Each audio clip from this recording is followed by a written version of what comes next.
The deed has already been done. We can only hope that the lady comfort gets justice.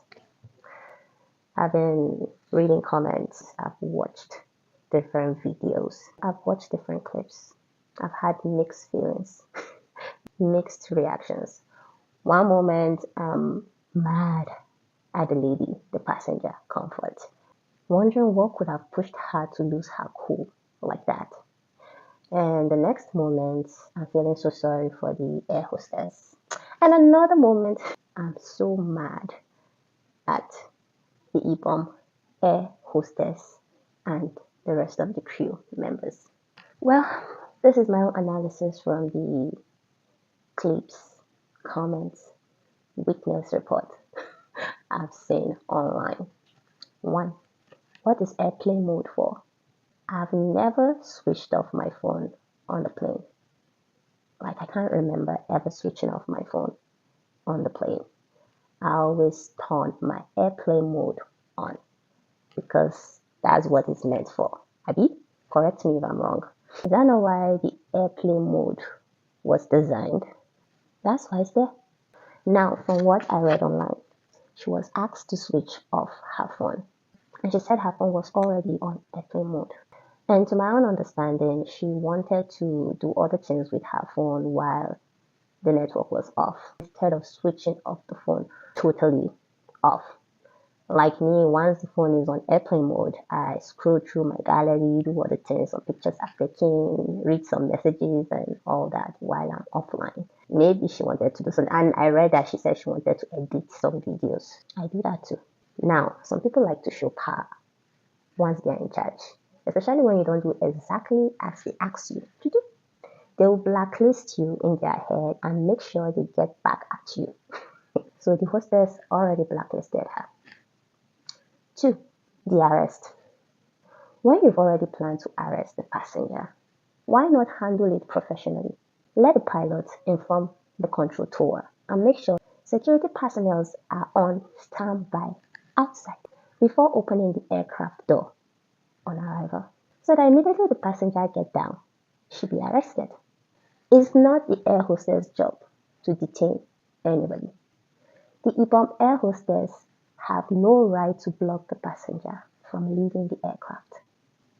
Watching the air hostess wedging the door, blocking the door, looked very ridiculous. It looks like a woman having grudges against the other and wants to show her pepe. That kind of shit. I asked you to do something that time, you know, do. Now I'm going to show you pepe. It's my turn to shine. You're not going anywhere. I will show you shiggy. That kind of thing. In doing so, she endangered their lives. Let's say the passenger was so mad that she pushed her from that door. God forbid. Okay, now make her show you madness and push both of them down, or even push just the air hostess. She didn't even survive her. So that was very, very unprofessional. Now you trap somebody in an airplane, restricting her from getting down the aircraft when she wanted to. It's only natural for her to be afraid of coming down later on because she has sensed danger. First, she was denied access to leave. At that point, she started hitting them so she could leave. Whatever happened to letting her get down while they called the security to pick her up? There's a psychological effect from people that feel trapped or barricaded. I'm not supporting her hitting, but then let's just say the truth. No atom of politeness from the crew. They were all ready to prey on her. If you can't calm her down in that situation, the probability of you acting like her when the table turns is very high. One of their calm colleague or even a male colleague would have asked the air hostess who she had issues with to leave the aircraft first for her own safety, then go back to the passenger and ask her for her own side of the story. Trust me, she'll want to talk to a guy instead of a woman in that situation.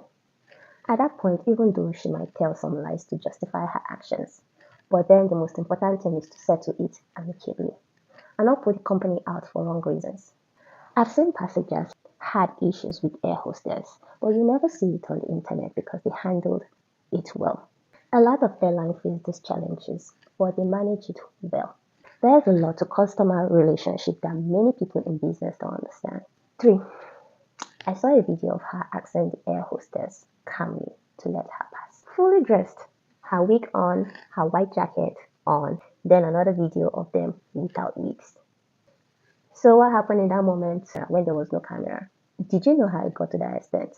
And the camera holder didn't think it was wise to start from the beginning because, of course, she is also a crew member. Now, most of the videos circulating the internet was the part where she was so mad fighting everyone. If you watch those videos very well, you see that fighting everyone part circulating the internet was after she was dragged down the aircraft. You don't expect a woman whose nakedness was recorded and exposed to the public without her consent to act sane. You stripped her of her dignity, dehumanized her, and I'm telling her to calm down. Calm down, Kimi. Calm down what? Telling her to behave and asking why she's so mad. That kind adekeka hana kuka in Hausa. I don't know how to interpret it in English. They will beat you and stop you from crying. That kind of thing. Then 4. Why she no wear bra? Why she not dress properly? Bra na iron. I never see where they drag clothes and bra come off from person body. So okay, let's say she wore bra. Bra is not nakedness. Really. That would have been better if it was her bra that was displayed to the public to see. Like, correct me if I'm wrong. Because to me, I see that too as nakedness. Then why she no dress well? She was wearing a white jacket. The other video of her asking the air hostess to let her pass, she was fully dressed with a jacket on top of that clothes they tore. She was wearing a jacket on that clothes. What happened to it? How did it get off her body? Then some people went as far as traveling down to her page in search of pictures and videos of when she was poorly dressed. That's her business. If she like me, she waka naked. It's her business. But you have no right posting her nakedness without her consent after tearing her clothes. Now, the men were already handling that situation when they were dragging her down the stairs. Why did that woman touch her? Why did that woman touch her? The one who tore her clothes. Was it intentional? I don't know. Her nudity will forever be on the internet against her will. The truth is, we are all perfect behind our phones, acting like saints, judging people until the table turns and it happens to us.